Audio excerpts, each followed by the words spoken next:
Stock market planner চ্যানেলে আপনাদের সকলকে স্বাগত। সাবস্ক্রাইব করে পাশে থাকা বেল আইকনটা ক্লিক করে অল সিলেক্ট করবেন, তাহলে আপলোডিং ভিডিওগুলোর সাথে সাথে আপনাদের নোটিফিকেশন পেতে সুবিধা হবে। আমরা এখন আলোচনা করছি রিটেল ইনভেস্টরদের একটা প্রিয় স্টক বা ফেভারিট স্টক বলতে পারেন, যেটার নাম হচ্ছে টিটিএমএল। টিটিএমএল হচ্ছে টাটা টেলিসার্ভিস মহারাষ্ট্র লিমিটেড। এই কোম্পানিটা আপনারা দেখেই বুঝতে পারছেন এটা হচ্ছে টাটা গ্রুপের একটা কোম্পানি। কিন্তু এখানের পেছনে একটা কিন্তুর কারণ হচ্ছে, আপনারা এটা নিয়ে স্টাডি করুন, তাহলে হচ্ছে আপনাদেরকে কিন্তু এই ভিডিওতে কিন্তু বিশেষ করে মার্কেটটাকে শেখাচ্ছি। মার্কেটটা আপনারা বুঝুন, মার্কেটটা জানুন, এইটাই হচ্ছে মূল কারণ যে এই কোম্পানিটার আপনারা বিশেষ করে রিটেল ইনভেস্টাররা আছেন, অল্প প্রাইস দেখে এই সব শেয়ারগুলো কিনতে যাইবেন। তার কারণ কি আগে থেকেই বলছি, প্রথমেও বলেছি এবং শেষেও এই কথা বলবো যে আপনারা যখন এইসব শেয়ার কিনবেন বা যে কোনো শেয়ার কিনবেন, তার কেনার আগে ফান্ডামেন্টালস দিকগুলো আগে অ্যানালিসিস করবেন যে এই প্রাইসটা কি এটা হতে পারে, এটা জানবেন। প্রাইসের ওপরে কিন্তু ভ্যালু দিয়ে কোনো শেয়ার কিন্তু কিনবেন না, এটা কিন্তু মাথায় রাখবেন। যে আবারও এটাকে রিপিট করছি, আপনারা এটা দেখতেই পাচ্ছেন যে একদিনের রিটার্ন দিয়েছে অ্যাপ্রক্স 10%-এর মতন রিটার্ন। এই যে রিটার্নটা, এই রিটার্নের লোভেই কী করে রিটেল ইনভেস্টাররা ওখানে ভিড় করে, ভিড়ের ফলেই হচ্ছে শেয়ারটা আরও ওপরের দিকে যায়। এইসব শেয়ারগুলোতেই ম্যাক্সিমামই হচ্ছে অপারেটররা অ্যাক্টিভ থাকে। রিটেল ইনভেস্টারদের মধ্যেই হচ্ছে অপারেটররা থাকে, অপারেটররাই অ্যাক্টিভ থাকে, অপারেটররাই হচ্ছে বিশেষ করে রিটেল ইনভেস্টারদের ইমোশন নিয়ে খেলে। Maximum retail investor 99% investor, retail investor যারা আছে তারা ইমোশনের উপরে খেলে এবং তারা শেয়ার প্রাইসটার উপরে কিন্তু তারা ইনভেস্ট করে। অ্যাকচুয়ালি শেয়ার প্রাইসের উপরে কখনো ইনভেস্ট করবেন না, ইনভেস্ট করবেন কোম্পানির বিজনেস পোটেনশিয়ালিটি কী রয়েছে, বিজনেসটা লং টার্ম যাবে কি না এবং বিজনেসটার মধ্যে গ্রো করবে কি না, বিজনেসের balance sheet, profit and loss ঠিকঠাক আছে কিনা, তার ফান্ডামেন্টালস দিকগুলো বিচার করে দেন হচ্ছে আপনারা স্টক কিনবেন। তো এত কিছু বলার পেছনে কারণ কি, তার কারণ হচ্ছে এই টিটিএমএল এমন একটা স্টক যেইটা টাটা গ্রুপের কোম্পানি। টাটা গ্রুপটা শুনেও হচ্ছে ম্যাক্সিমাম রিটেল ইনভেস্টাররা ইনভেস্ট করে দেয়, এটা একটা কারণ। আর দ্বিতীয় নম্বর কারণ হচ্ছে 125 টাকা শেয়ার, এই প্রাইসটা দেখেও এখানে রিটেল ইনভেস্টাররা ইনভেস্ট করে দেয়। আরেকটা কারণ হচ্ছে এখানে পার্সেন্টেজ রিটার্নটা বেশি। আপনারা যদি দেখেন যে আমরা যদি আলোচনা করি, এটা হচ্ছে একদিনের রিটার্ন আপনাকে দেখালাম 10%-এর মতন, 5 দিনের রিটার্ন হচ্ছে অ্যাপ্রক্স 6%-এর মতন, সবই পজিটিভ রিটার্ন। আর 1 মাসের রিটার্ন হচ্ছে 7%-এর মতন পজিটিভ রিটার্ন, আর 6 মাসের রিটার্ন হচ্ছে -26% নেগেটিভ রিটার্ন। 1 জানুয়ারি থেকে রিটার্ন হচ্ছে -42% নেগেটিভ রিটার্ন, আর হচ্ছে 1 বছরের রিটার্ন হচ্ছে 209%, তার মানে দ্বিগুণ। মানে এইসব দেখতেই পাচ্ছেন দ্বিগুণ। এইসবের জন্যই কিন্তু রিটেল ইনভেস্টাররা সেখানে ইনভেস্ট করে। তারপরে আবার যাচ্ছে 5 বছরে দেখুন 1800% রিটার্ন, মানে ইমাজিন করতে পারছেন এত রিটার্ন। তার মানে এটা দেখেই হচ্ছে আপনারা ভাববেন যে এটা একটা ফান্ডামেন্টালি একটা স্ট্রং কোম্পানি, এখানে ইনভেস্ট করে দেবেন। কিন্তু এটা কিন্তু খুব রিস্কি কোম্পানি, এটা কিন্তু মাথায় রাখবেন। এই কারণেই কিন্তু বলা, এই যে প্রাইসটা এইরকমভাবে যে উঠছে দেখছেন, এত পার্সেন্ট রিটার্ন দেখছেন, এগুলো সব হচ্ছে অপারেটরদের খেলা, এটা কিন্তু মাথায় রাখবেন। এই দেখুন এই যে ফেসটা রয়েছে, এই দেখুন এই ফেসটা রয়েছে হট করে জাম। রিটেল ইনভেস্টাররা কী করে, রিটেল ইনভেস্টাররা করে কি, যখন এই ফেসে রয়েছে, কনসালটেশন ফেজে রয়েছে, কিছুই করে না, যখন এই যে র্যালি শুরু করবে তখন কিন্তু তারা গিয়ে ইনভেস্ট করে। কেন এই জায়গার খেলাটাই হচ্ছে বিশেষ করে হচ্ছে অপারেটররা খেলে। তার কারণ হচ্ছে শেয়ার প্রাইস কখন ওঠে, শেয়ার প্রাইস ওঠে হচ্ছে কোম্পানির balance sheet, profit and loss যদি ঠিকঠাক থাকে, কোম্পানি যদি ডে বাই ডে যদি বা ইয়ারলি যদি প্রফিট করতে থাকে, তখনই কিন্তু শেয়ার প্রাইসটা এরকম আপস অ্যান্ড ডাউন্সই করতে থাকবে, আপস অ্যান্ড ডাউন্স করতে করতে ওপরের দিকে ওঠে, এটা কিন্তু মাথায় রাখবে। কিন্তু এই কোম্পানিটা কিন্তু প্রফিট নেই, লস মেকিং কোম্পানি, তা সত্ত্বেও কিন্তু ওপরের দিকে যাচ্ছে। তার মানে কিন্তু এগুলো হচ্ছে বাবল স্টক, মানে এগুলোকে আর্টিফিশিয়ালভাবে পাম্প অ্যান্ড ডাম্প করে, মানে ওপরে পাম্প করা হবে তারপরে ডাম্প করা হবে, যে এই শেয়ার প্রাইসটাকে তুলে আবার নামিয়ে দেবে। তার কারণ কি, এটা হচ্ছে আর্টিফিশিয়ালভাবে এই শেয়ার প্রাইসটাকে তোলা হয়, এটা কিন্তু ফান্ডামেন্টাল স্ট্রং কোম্পানি নয়। যদি এটা ফান্ডামেন্টালি স্ট্রং কোম্পানি হতো তাহলে কিন্তু স্মুথলি উঠতো, কোনো ব্যাপার ছিল না। কিন্তু এই কোম্পানিটা হচ্ছে আবারও বলছি, এই কোম্পানিটা কিন্তু লস মেকিং কোম্পানি। এইখানেই হচ্ছে প্রোমোটাররা অ্যাক্টিভ হয়, কারণ প্রোমোটাররা জানে একমাত্র অ্যাক্টিভ হবে কখন, জানে যে রিটেল ইনভেস্টারদেরকে বিভিন্ন ট্র্যাপে ফেলা। একমাত্র অপারেটররাই পারবে রিটেল ইনভেস্টারদের ট্র্যাপে ফেলতে। অপারেটররা জানে রিটেল ইনভেস্টারের ইমোশন, তারা জানে যে এখানে শেয়ার প্রাইসটা কম রয়েছে, দাম রয়েছে। তারা জানে যে রিটেল ইনভেস্টাররা হচ্ছে যেখানে মুভ শুরু করবে, র্যালি শুরু করবে যে স্টকগুলো, সেখানে এসে ভিড় করবে। ঠিক আছে, এই জায়গাগুলোতে হচ্ছে তারা ট্র্যাপিং করে। কেননা তারা হচ্ছে কি করে, তারা হচ্ছে হেভি কোয়ান্টিটি স্টক হচ্ছে তারা বাই করতে থাকে। অপারেটররা যখনই বাই করতে থাকে তখন কিন্তু ওই লস মেকিং কোম্পানিটারও কিন্তু শেয়ারটা কিন্তু ওপরের দিকে উঠতে থাকে, যেহেতু বাই করতে থাকছে পরপর। এইটা দেখে কিন্তু তো সেখানে হচ্ছে ভিড় বাড়ায় রিটেল ইনভেস্টাররাও সেখানে ভিড় বাড়াতে থাকে। তাহলে আলটিমেট আরও মুভ করতে থাকে, আরও র্যালি দিতে থাকে শেয়ারটা। এবং যখন হচ্ছে রিটেল ইনভেস্টাররা কিনতে থাকে এই জায়গাগুলোতে দেখবেন যে তখন কিন্তু অর্ডার লাগাবেন, অর্ডার লাগানোর পরেও কিন্তু শেয়ারটা আপনারা পাবেন না। অর্ডার হয়তো রিফিউজ বা ক্যান্সেল হয়ে যেতে পারে, বা অর্ডারটা হোল্ডে থাকতে পারে অর্ডার করার পরে। এই জায়গাটাই হচ্ছে অপারেটরদের খেল, মানে এটাকে হোল্ডে রেখে দিল করতে করতে একটা ওদের সার্টেন টাইম, এটা কেউ বলতে পারে না অপারেটরদের তাদের চালাকি, একটা সার্টেন টাইমের পরে ওরা যখন দেখলো যে আমার প্রফিটটা একটু বেশি হয়ে যাবে, তখন টিকারটা অন করে দিয়ে সেল করে দিল। এখানে যারা মানে বাই করেছিল তারা পুরো ফেসে গেল, আর প্রফিট বুকিং করে নিয়ে বেরিয়ে গেল। আপনারা দেখেই এই যে বুঝতে পারছেন শেয়ার, এই চার্ট প্যাটার্নটা দেখেই আপনারা এই জায়গাটা বুঝতে পারছেন। এই দেখুন কীরকম ক্র্যাশ করে গেছে, তার মানে পাম্প অ্যান্ড ডাম্প করলো। ঠিক আছে, এই জায়গাটা ক্র্যাশ করে গেল, এই জায়গাটা উঠিয়ে দিল শেয়ারটাকে। এই দেখুন আবার হাইলাইট করছি, শেয়ারটাকে এইভাবে উঠিয়ে দিল, তারপরে হচ্ছে বিক্রি করে দিল অপারেটর, আবার এটাই নেমে গেল।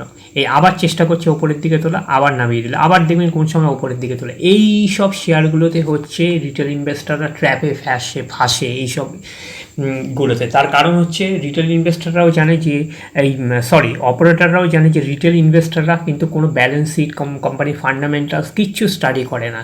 তাদেরকেই হচ্ছে একটা সহজ পথে ট্র্যাপে ফেলার একটা সহজ রাস্তা, তাই তাদেরকে ট্র্যাপে ফেলেই হচ্ছে অপারেটররা আরও ধনী হয়, আরও টাকা ছাপায়, যেটাকে বলতে পারেন আপনি। এইগুলো বলার পেছনে হচ্ছে আপনাদের কারণই হচ্ছে এই সব স্টকগুলো থেকে অ্যালার্ট হবেন। টাটা কোম্পানি আরও ভালো ভালো কোম্পানি আছে, টাটা অ্যালাক্সি আছে, টিসিএস আছে, টাটা মোটরস আছে, অনেক ভালো ভালো কোম্পানি পাবেন, টাইটান পাবেন, তারপরে আছে টাটা কেমিক্যালস আছে, টাটা কনজিউমার আছে, কত ভালো ভালো কোম্পানি আছে।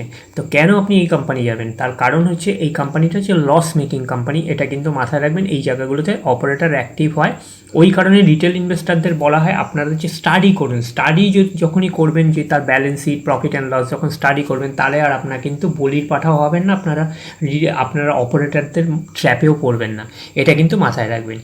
তাহলে আমরা এই কোম্পানিটার হচ্ছে প্রফিট অ্যান্ড লসে আসছি। তাহলে আপনাদের আরও বুঝতে সুবিধা হবে যে কোম্পানিটা সত্যি প্রফিট মার্জিন আছে কি না। তাহলে আপনারা আরও ক্লিয়ার হয়ে যাবেন যে এই কোম্পানিটা যে র্যালি করছে এটা আর্টিফিশিয়ালভাবে র্যালি করছে, কেউ কি পাম্প অ্যান্ড ডাম্প করছে, না এটা রিয়েলভাবে এটা র্যালি করছে। তাহলে আপনার কাছে ক্লিয়ার হয়ে যাবে। তাহলে আমরা আসছি প্রফিট অ্যান্ড লসে। আমরা চলে আসলাম প্রফিট অ্যান্ড লসে। আপনারা দেখতেই পাচ্ছেন 2011 সাল থেকে 2022 সাল অবধি আছে। তার মানে আমরা যদি নেট প্রফিটে ডিরেক্ট চলে যাই, দেখতেই পাচ্ছেন যে আমি হাইলাইট করে দিচ্ছি এখানে নেট প্রফিট দেখুন 50,000, তারপর হচ্ছে সব মাইনাসে চলে যাচ্ছে দেখুন, -518, -659, -560, -615, সব কোটিতে কিন্তু, -358, -2356, -9842, -668, -3714। তারপরে আমরা যাচ্ছি মাইনাস অ্যাপ্রক্স 2000 কোটি টাকা, তারপরে -1200 কোটি টাকার মতন। আপনারা দেখতেই পাচ্ছেন, আমি আগেও বলেছি লস মেকিং কোম্পানি লস হয়েও কিন্তু এই কোম্পানিটার র্যালি কিন্তু এরকম করে উঠছে নামছে, ভালো ভালো রিটার্ন দিচ্ছে। তার মানে এই কোম্পানিটা মাথায় রাখবেন যে এটা অপারেটররা পাম্প অ্যান্ড ডাম্প করছে। এই সব কোম্পানিগুলোতেই হচ্ছে রিটেল ইনভেস্টাররা ট্র্যাপে পড়ে। ওই কারণে যদি রিটেল ইনভেস্টাররা যদি এই ফান্ডামেন্টালস জায়গাগুলো যদি ঠিকঠাক বুঝতো, বা তারা যদি অ্যানালিসিস করতো profit and loss, balance sheet, তাহলে কিন্তু তারা কোনো দিনই ট্র্যাপে পড়তো না। এটা কিন্তু মাথায় রাখবেন যে এই কোম্পানিটা আপনারা দেখেই বুঝতে পারছেন। হ্যাঁ, একটা জিনিস বলবো, তার মানে ব্যবসা কিন্তু লসে না, এই কোম্পানিটার ব্যবসা ঠিক আছে, তাহলে লসটা কোথা থেকে হচ্ছে? আপনারা দেখছেন যে এই যে সেল কিন্তু গ্রো করে যাচ্ছে, আপনারা দেখতে পাচ্ছেন সেল টেল গ্রো করে যাচ্ছে। অপারেটিং প্রফিটও আপনারা দেখছেন যে ঠিকঠাকই আছে, মোটামুটি ঠিকঠাক আছে, হেভি কিছু বলবো না, কোনোটায় আবার বেশি আছে, কমছে বাড়ছে, কমছে বাড়ছে, স্ট্রাগল মোডে আছে, নেগেটিভ কিছু নেই। কিন্তু আপনারা দেখতেই পাচ্ছেন যে অপারেটিং প্রফিট কিন্তু আপনার নেগেটিভে নেই, সবই কিন্তু মানে পজিটিভ আছে। অপারেটিং প্রফিট কাকে বলছে? আপনার ইনকাম মাইনাস এক্সপেন্ডিচার, আপনার যা আয় হবে সেটা থেকে আপনার এক্সপেন্স করবেন, যে ইনকাম থেকে আপনার যদি সোজা কথায় যদি আপনার এখানে যদি ধরি যে আপনার ইনকাম যা হলো, ইনকাম থেকে আপনার যদি এক্সপেন্সেস যেটা বাদ দিচ্ছে, বাদ দিলেই হচ্ছে সেটাকে অপারেটিং প্রফিট বলছে। মানে সোজা কথা হচ্ছে ইনকাম বলতে কি, ইনকাম মানে হচ্ছে এখানে সেলস, আপনি যে সেলটা করছেন আর এক্সপেন্সেসটা বাদ দিলেই হচ্ছে আপনারা অপারেটিং প্রফিট পাবেন। এবার অপারেটিং প্রফিটের পরে বিভিন্ন অ্যাডজাস্টমেন্ট থাকে, ডেপ্রিসিয়েশন থাকে, ইন্টারেস্ট থাকে, এগুলোর পরে হচ্ছে তারপরে সরকারকে ট্যাক্স দিয়ে আপনারা নেট প্রফিট পান।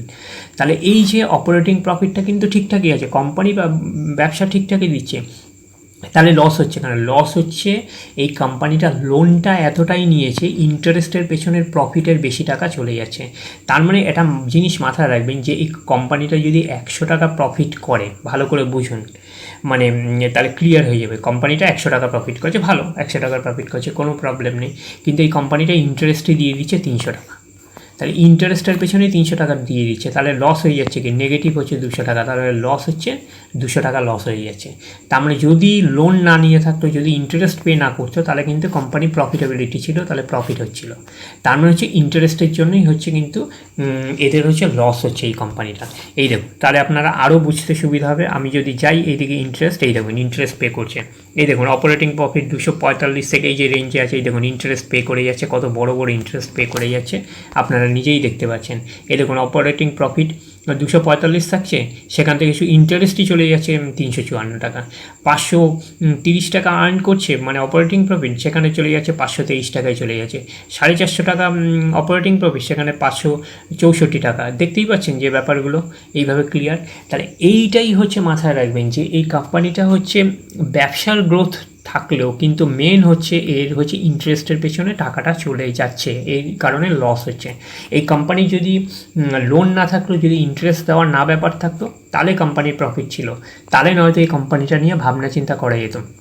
কিন্তু যেহেতু এটা লস মেকিং কোম্পানি, তো এই কারণে বলবো যে এই সব কোম্পানিগুলো থেকে অপারেটররা দূরে থাকে। এইটা হচ্ছে 30-40 টাকা, 20 টাকা, 25 টাকা শেয়ারটাকে আপনারা দেখতেই পারবেন যে আমরা আবার পরে চার্ট প্যাটার্ন আসছে, তাহলে ক্লিয়ার হবে আপনাদের কাছে যে 290 টাকা পর্যন্ত র্যালি করে নিয়ে গেছে। তাহলে আপনারা বুঝতেই পারছেন যে এটা ব্যালেন্স, এই প্রফিট অ্যান্ড লসটা এই কারণে দেখালাম। তাহলে আমরা এবার আসছি চার্ট প্যাটার্নে, তাহলে আরও আপনাদের কাছে ক্লিয়ার হবে। তাহলে আমরা আসছি চার্ট প্যাটার্নে, আমরা আসলাম চার্ট প্যাটার্নে। এবারে চার্ট প্যাটার্ন আপনারা দেখলেই আপনারা বুঝতে পারবেন। দেখুন এখানে হাই লাগিয়েছিল কত? 290 টাকা হাই লাগিয়েছিল, আর হচ্ছে 32 টাকা 75 হচ্ছে লো লাগিয়েছিল। তার মানে বুঝতে পারছেন 32 টাকা 75 লো লাগিয়েছিল, আর হাইতে 290 টাকা লাগিয়েছে। তাহলে 32 টাকা 75 পয়সা থেকে সেটা একদম চলে গেছে 290। তার মানে 290 কীভাবে যায়? 290 হচ্ছে অপারেটররা এটাকে পাম্প করে নিয়ে ওপরের দিকে তুলে দিল, তারপরে পরে ডাম করে দিয়ে সেল করে দিয়ে এটা নামিয়ে দিল। তাহলে এই রিটেল ইনভেস্টারদের মধ্যেই কিন্তু অপারেটররা থাকে। অপারেটররা কিন্তু একজন হয় না, এরকম গ্রুপ হয়, অনেকজনের একটা গ্রুপ হয়। সে অপারেটরদের ওপরই ডিপেন্ড করে যে এটা কতটা পর্যন্ত ওপরে নিয়ে যেতে পারে। এই যেরকম দেখতেই পাচ্ছেন যে 290 হাই লাগিয়েছিল, সে 290 থেকে এরা কী করতো, এরা যদি মনে করতো যে এটাকে আরও বেশি কিছু, 290-এর মতন হাই লাগিয়েছে দেখতেই পাচ্ছেন, এদের ওপর সব কিছু নির্ভর করে। যে এটা মনে করতো 290 কেন, এটাকে 500 পর্যন্ত নিয়ে চলে যাব বাড়িয়ে, নিয়ে যেতেই পারে, মুভ করে নিতে পারে, অপারেটরদের হাতে স্টক 500-600 পর্যন্ত নিয়ে গেল, নিয়ে মনে হলো যে এবারে ডাম করবে, যে এখানে রিটেল ইনভেস্টাররা সব চলে এসছে, এবারে ওটা ট্রিগার মেরে দিয়ে সেল করে দেবে, সেল করে দিলে তারা প্রফিট বুকিং করে নিয়ে বেরিয়ে যাবে, শেয়ারটা ক্র্যাশ হয়ে পড়ে যাবে, তখন ওখানে রিটেল ইনভেস্টাররা হাই প্রাইসে কিনে ট্র্যাপে ফেসে যাবে। কারণ রিটেল ইনভেস্টাররা হাই প্রাইসেই কেনে, যখন হচ্ছে র্যালি শুরু করে তখনই স্টকটা কেনে, আর এটাই মাথায় রাখবেন। আর শেয়ার প্রাইস যখন কম থাকে তখনই কেনা, আর যখন দেখছে হেভি রিটার্ন দিচ্ছে তখন সেই সব শেয়ারগুলোতে টার্গেট করে রিটেল ইনভেস্টাররা। অপারেটাররা সেই উইকনেসগুলো জানে, সেটাকেই কাজে লাগায় হচ্ছে তারা। তো এইটাই হচ্ছে মাথায় রাখবেন। আর ফান্ডামেন্টালস যদি যেসব রিটেল ইনভেস্টাররা জানে যে ফান্ডামেন্টালসগুলো কী আছে না আছে, তারা কিন্তু এইসব ট্র্যাপে কোনো দিন পাও দেবে না। আর তারা জানে যে এইভাবেই কিন্তু আপনাদের মার্কেট বুঝতে হবে। এই চ্যানেলটা করা হচ্ছে, এই ভিডিওগুলো করার কারণ হচ্ছে কি আপনারা মার্কেটটা বুঝুন, মার্কেটটা জানুন, আপনাদের মধ্যে ইয়ারনেসটা জাগানোর জন্য এটা কিন্তু করা হয়েছে। তাহলে বুঝতেই পেরেছেন ব্যাপারটা। তাহলে এইভাবে আপনারা জিনিসটাকে স্টাডি করুন। আর যে শেয়ার প্রাইস দেখে আপনারা একটা শেয়ার প্রাইস দেখলেন 125 টাকা আছে, শেয়ার প্রাইস দেখলেন এবং এটা পার্সেন্টেজ হেভি রিটার্ন দিচ্ছে, এই সব দেখে কিন্তু আপনারা মুভ করবেন না, শেয়ার বাই করবেন না। আপনারা কোম্পানির ফান্ডামেন্টালসগুলো দেখবেন, দেখেই তারপরে ডিসাইড করবেন, তারপরেই আপনারা সেই শেয়ারগুলোকে পারচেস করবেন। সেই কারণে বলছি যে TTML থেকে কিন্তু আপনারা অ্যালার্ট থাকবেন, দূরে থাকবেন। এটা কিন্তু ফান্ডামেন্টালি স্ট্রং কোম্পানি নয়। যেদিন এদের ম্যানেজমেন্ট মোটামুটি ইন্টারেস্টটা কমিয়ে মানে লোনটাকে মিটিয়ে দেবে, ইন্টারেস্ট যেদিন থাকবে না, যেদিন প্রফিট দেখাতে পারবে, সেদিন এই কোম্পানিতে যাবেন, অসুবিধা নেই। এখন তো প্রশ্নই নেই, এখন হচ্ছে অপারেটরদের ওপরই সব কিছু এটা চলছে এই কোম্পানিটা, বিশেষ করে যেহেতু এটা এখন পপুলার হয়ে গেছে, পপুলার কোম্পানি হয়ে গেছে, সেই কারণে রিটেল ইনভেস্টারদের কাছে এটা একটা পপুলার কোম্পানি, যেহেতু এই মানে স্টকটা খুব মুভ করে এই কারণের জন্য। এইটা হচ্ছে অপারেটরদের চাল, এটাই মাথায় রাখবেন। যদি ভিডিওটা ভালো লাগে তাহলে প্লিজ লাইক অ্যান্ড সাবস্ক্রাইব করবেন। ধন্যবাদ।